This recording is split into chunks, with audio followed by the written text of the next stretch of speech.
Bismillahirrahmanirrahim. Assalamualaikum warahmatullahi wabarakatuh. Allahumma salli ala Muhammad wa ali Muhammad. Alhamdulillah kita bisa berjumpa lagi dalam seri kajian filologi, dan pada kesempatan kali ini kita akan membahas kodikologi pada bagian kedua. Pada bagian sebelumnya di kodikologi pertama kita sudah kita sudah membahas bahwa kodikologi atau kajian naskah itu pada dasarnya adalah kajian untuk segala hal di luar teks. Dan kita sudah menyebutkan ada minimalnya 18 hal yang harus dideskripsikan dari yang namanya kodikologi atau kajian naskah ini. Kita sudah membahas yang 8 buah diantaranya, yaitu judul naskah, kemudian nomor naskah, bahan naskah, kemudian watermark, tempat penyimpanan naskah, asal naskah, keadaan naskah, dan yang nomor 8-nya adalah ukuran naskah. Dan kita pada kesempatan kali ini akan membahas sisanya, yaitu 10 item atau bagian-bagian dari kajian kodikologi lainnya yang harus dideskripsikan. Nomor 9 adalah tebal naskah. Yang dimaksud dengan tebal naskah adalah jumlah halaman atau lembaran yang berisikan teks. Jadi teks kuno itu kadang-kadang isinya tidak hanya teks, tapi kadang-kadang ada ilustrasi gitu, ada gambar-gambar. Nah, itu yang model yang lembaran-lembaran yang tidak berisikan teks itu tidak dihitung sebagai tebal naskah. Nomor 10 adalah jumlah baris pada setiap halaman. Jumlah baris setiap halaman itu perlu disebutkan. Jumlah baris ini bergantung kepada ukuran teks, ukuran huruf, jarak antar huruf, jarak antar baris atau spasi bila jumlahnya bervariasi dan cukup banyak untuk masing-masing jumlah. Itu juga perlu dijelaskan. Kadang-kadang zaman dulu kan itu tidak konsisten. Mereka menuliskan naskah-naskah tersebut. Ada yang misalnya dalam satu halaman ada yang 5, ada yang halaman keduanya jumlahnya 10 dan lain sebagainya. Dan huruf-hurufnya juga berbeda-beda ya. Nah, itu juga harus dijelaskan. Kemudian nah ini model kayak gini. Di sini ada di sini jumlah barisnya adalah 1, 2, 3, 4, 5. Atau kalau mau ininya dihitung dengan artinya gitu ya. Ini adalah contoh naskah kuno yang harus dideskripsikan. Jadi misalnya ini halaman di jumlah baris dalam naskahnya ada 5 kali 2 yaitu 10. Nah, ini yang keterangan-keterangan di sini juga nanti harus dijelaskan ada berapa banyak baris-baris kalimat yang merupakan keterangan catatan dari penyalin.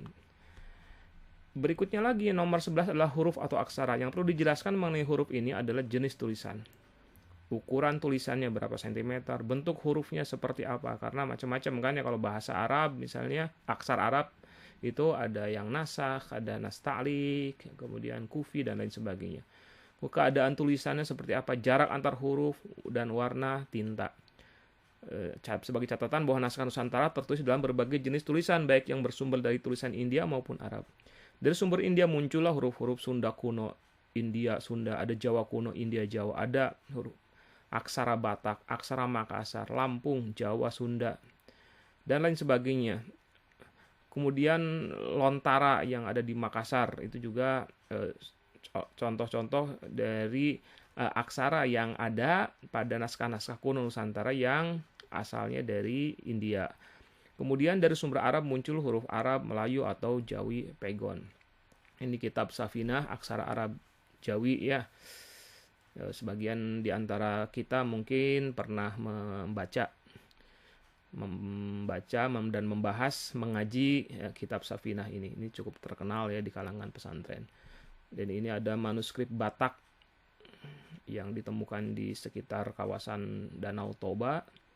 Ini aksaranya itu bersumber dari aksara India. Bentuk teks ini bisa berupa prosa, bisa puisi, atau prosa lirik. Bentuk ini perlu diungkapkan juga dalam deskripsi naskah. Ini adalah contoh dari Pupuh Kinanti, bentuk puisi tradisional yang ada di Jawa dan ada di Sunda. Kemudian nomor 13 adalah fungsi teks. Sebagaimana yang pernah dibahas sebelumnya, teks itu ditulis dengan tujuan tertentu. Kita pernah membahas ya, ada 4 tujuan orang kenapa menuliskan teks. Pertama adalah untuk menuangkan gagasan. Kita punya gagasan dan kemudian kita tuangkan dalam bentuk tulisan. Dalam ilustrasi di sini cara menuliskannya sudah modern ya, pakai laptop. Kalau zaman dulu ya orang menuliskan gagasannya dengan cara yang manual, dengan bahan-bahan yang tertentu. Kemudian yang pertama ya, menuangkan gagasan. Yang kedua adalah mengikat ilmu, ya, konsep mengikat ilmu sebagaimana hadis yang mengatakan aqidil ilma bil kitabah, ikatlah ilmu dengan menuliskannya. Ketika kita ingin supaya ilmu yang kita dapatkan ini ada tetap di dalam benak kita, maka yang harus kita lakukan, salah satu tipsnya adalah dengan cara menuliskan ilmu tersebut. Kemudian yang ketiga adalah mengkomunikasikan gagasan, dan yang keempat adalah memberikan tanggapan atas gagasan orang lain. Nah, pada deskripsi naskah juga harus disampaikan sampai sejauh mana tujuan-tujuan penulisan itu terpenuhi dan seperti apa fungsi teks yang diteliti oleh seorang peneliti itu bagi masyarakat penggunanya. Misalnya tulisan teksnya teks Al-Quran misalnya, apa tujuan, apa fungsi dari teks-teks Al-Quran itu. Ya nanti kalau para penstudi ilmu Al-Quran dengan sangat mudah menyampaikan jawabannya, atau mencoba misalnya ada satu naskah yang isinya adalah tafsir dari surah misalnya surah An-Nas misalnya. Nah, itu di sana disebutkan seberapa apa gitu fungsinya, apa fungsi dari tafsir surah An-Nas ini, fakta-fakta yang muncul ketika tafsir surah An-Nas ini dituliskan, apa fungsinya kepada masyarakat, apakah memang berguna untuk masyarakat, bagaimana tanggapan masyarakat terhadap tafsir surah An-Nas tersebut, dan lain sebagainya. Jadi ini adalah nomor 13 ya, fungsi teks. Nah, ini yang menarik sekali di dalam kajian kodikologis, ada yang disebut dengan fungsi naskah. Jadi fungsi teks berbeda dengan fungsi naskah ya. Sebagian besar naskah kuno itu memiliki keberfungsian dari sisi naskahnya, bukan hanya teksnya.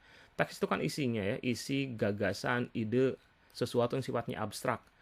Tapi kalau naskah adalah sesuatu yang sifatnya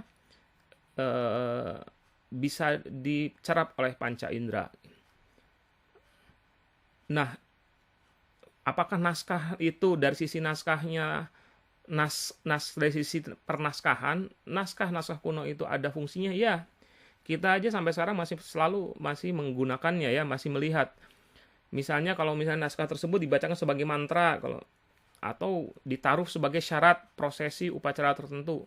Ini dalam gambar diperlihatkan bagaimana seorang presiden, dan juga sebenarnya kan berlaku untuk para pejabat negara yang lainnya.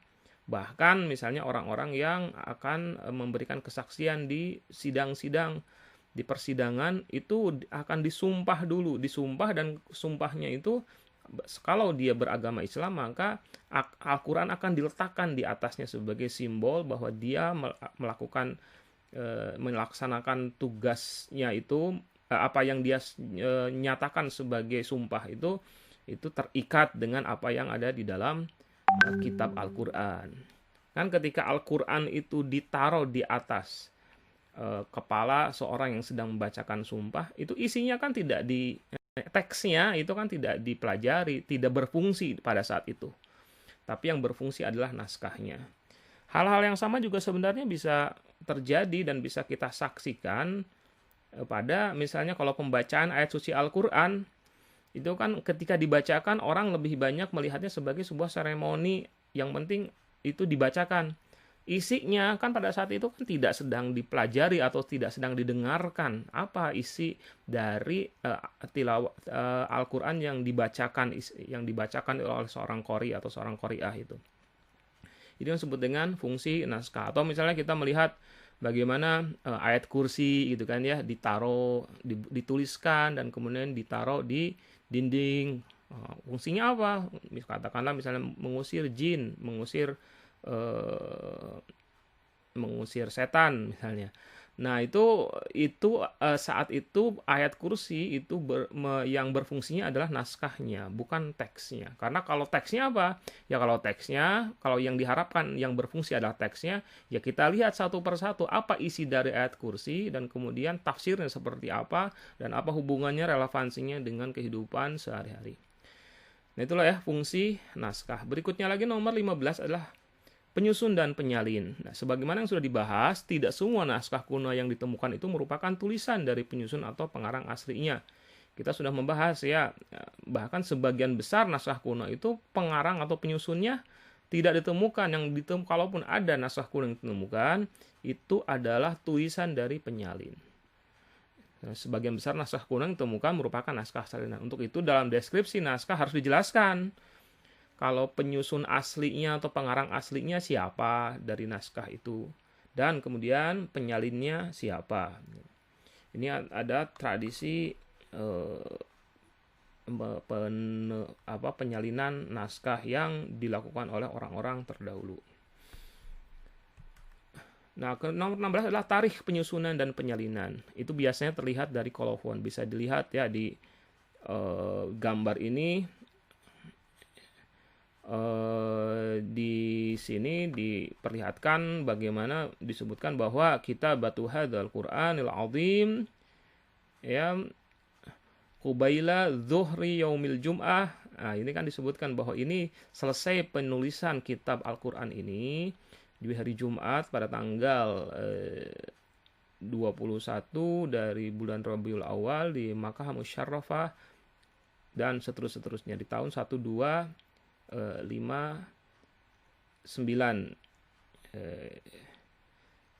Hijriyah ya. Nah, ini adalah kolofon. Yang disebut dengan kolofon itu adalah keterangan yang terkait dengan kapan itu diselesaikannya dan kemudian oleh siapa biasanya. Nah, itu yang disebut dengan kolofon.